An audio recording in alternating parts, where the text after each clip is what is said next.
Hi అండి, నమస్తే. నేను మీ Shanti. Welcome back to my channel Shanti's vlogs. ఈరోజు మన వీడియోలో మంచి టేస్టీ లంచ్ బాక్స్ రెసిపీని చూపించబోతున్నాను. పొద్దున్నే హడావిడి లేకుండా చాలా అంటే చాలా ఈజీగా చేసేసేయచ్చండి. అలానే ఇంట్లో కూరగాయలు కూడా ఏమీ లేనప్పుడు రెండు ఉల్లిపాయలతో చాలా ఈజీగా ఈ లంచ్ బాక్స్ రెసిపీని తయారు చేయొచ్చు. పిల్లలు కూడా చాలా ఇష్టంగా తినేసేస్తారు. మరి ఇంకెందుకని ఆలస్యం, ఈ లంచ్ బాక్స్ రెసిపీని ఎలా చేయాలో చూద్దామా. వీడియోలోకి వెళ్ళే ముందుగా నా వీడియోని లైక్ చేయండి, షేర్ చేయండి, అలానే నా ఛానల్ని సబ్స్క్రైబ్ చేయడం మర్చిపోకండి. ముందుగా మనం లంచ్ బాక్స్ రెసిపీ కోసం అన్నం వండుకోవాలి. అన్నం కోసం ఒక గిన్నెని తీసుకొని అందులోకి నేను ఇక్కడ ఈ గ్లాస్తో ఒక గ్లాస్ బియ్యం వేసుకుంటున్నానండి. ఇలా ఒక గ్లాస్ బియ్యం వేసేసుకొని ఈ బియ్యాన్ని 2-3 సార్లు శుభ్రంగా కడిగేసేసుకున్నాక ఇప్పుడు ఇందులో మళ్ళీ అదే గ్లాస్తో 2 గ్లాసుల నీళ్ళని పోసుకోవాలి. 2 గ్లాసులు నీళ్ళు పోసేసుకున్నాక ఇప్పుడు స్టవ్ ఆన్ చేసి స్టవ్ మీద పెట్టేసేసి అన్నం వండుకోవాలండి.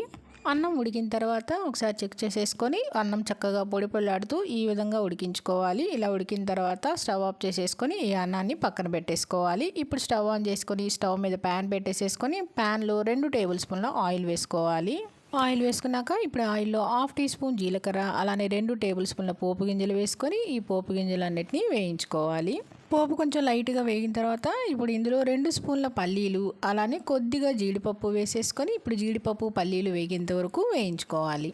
పల్లీలు జీడిపప్పు కొంచెం లైట్గా వేగిన తర్వాత ఇప్పుడు ఇందులో 1/2 టీ స్పూన్ మెంతులు వేసేసుకొని ఇప్పుడు పల్లీలు జీడిపప్పు పోపు అంతా ఇవన్నీ బాగా ఎర్రగా వేగేంత వరకు ఈ పోపును వేయించుకోవాలి. పోపు పల్లీలు జీడిపప్పు ఇవన్నీ ఎర్రగా వేగిన తర్వాత ఇప్పుడు ఇందులో 3 పచ్చిమిర్చిని ఇలా ముక్కలుగా కట్ చేసేసుకొని వేసుకోవాలి. అలానే ఇందులోనే 2 పెద్ద సైజు ఉల్లిపాయలు తీసుకొని ఇలా మీడియం సైజు ముక్కలుగా కట్ చేసేసుకొని ఆ ఉల్లిపాయ ముక్కల్ని కూడా వేసేసుకోవాలి. అలానే ఇందులోనే కొద్దిగా కరివేపాకు వేసుకొని ఇప్పుడు ఉల్లిపాయ ముక్కలు కరివేపాకు అంతా వేగేంత వరకు మధ్యలో కలుపుకుంటూ మంటని లో ఫ్లేమ్లో పెట్టేసేసుకొని వేయించుకోవాలి.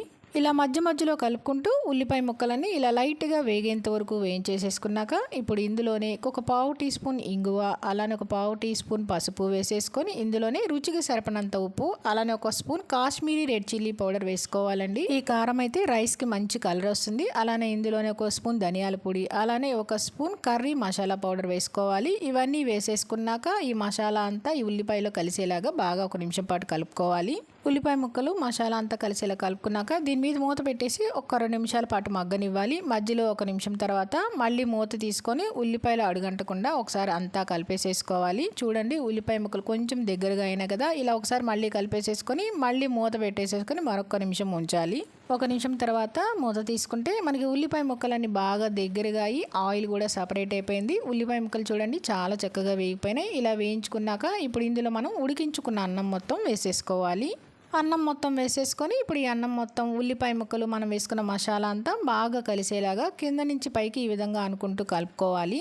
మంటని లో ఫ్లేమ్లో పెట్టేసేసుకొని ఈ అన్నం మొత్తం ఉల్లిపాయ ముక్కల్లో మసాలాలో అంతా బాగా కలిసేలా కలుపుకోవాలండి. ఇలా అన్నం అంతా బాగా కలిపేసేసుకున్నాక ఇప్పుడు ఇందులో సన్నగా కట్ చేసిన కొత్తిమీర వేసేసుకొని కొత్తిమీర అంతా కూడా బాగా కలిసేలాగా కలుపుకోవాలి. కొత్తిమీర అంతా కలిపేసేసుకొని స్టవ్ ఆఫ్ చేసేసుకొని సర్వ్ చేసుకోవటమే. అంతేనండి, ఆనియన్ రైస్ రెడీ అయిపోయింది. అలానే ఇంట్లోనే కూరగాయలు ఏమీ లేనప్పుడు పొద్దునే లంచ్ బాక్స్లోకి పెద్ద హడావుడి లేకుండా కేవలం 2 ఉల్లిపాయలతో చాలా ఈజీగా చేసుకొని ఆనియన్ రైస్ రెడీ అయిపోయిందండి. టేస్ట్ అయితే చాలా బాగుంటుంది. పిల్లలకి ఈ విధంగా లంచ్ బాక్స్లో చేసి పెట్టారంటే బాక్స్ మొత్తం ఖాళీ చేసుకొని వచ్చేస్తారు, అంత టేస్టీగా ఉంటుంది. మరి ఇంకెందుకంటే ఆలస్యం, చాలా సింపుల్గా ఈజీగా చేసేసుకుని ఆనియన్ రైస్ మీరు కూడా తప్పకుండా ట్రై చేయండి. ట్రై చేసి మీకు ఎలా వచ్చిందో కింద కామెంట్ రూపంలో తెలియచేయడం మర్చిపోకండి. అలానే లంచ్ బాక్స్లోకి మంచి టేస్టీ రైస్ వీడియో మీకు నచ్చిందా అండి? నచ్చితే కనుక లైక్ చేయండి, మీ ఫ్రెండ్స్కి రిలేటివ్స్కి షేర్ చేయండి, సబ్స్క్రైబ్ చేయండి. మరిన్ని అప్డేట్ కోసం కింద బెల్ ఐకాన్ని క్లిక్ చేయండి.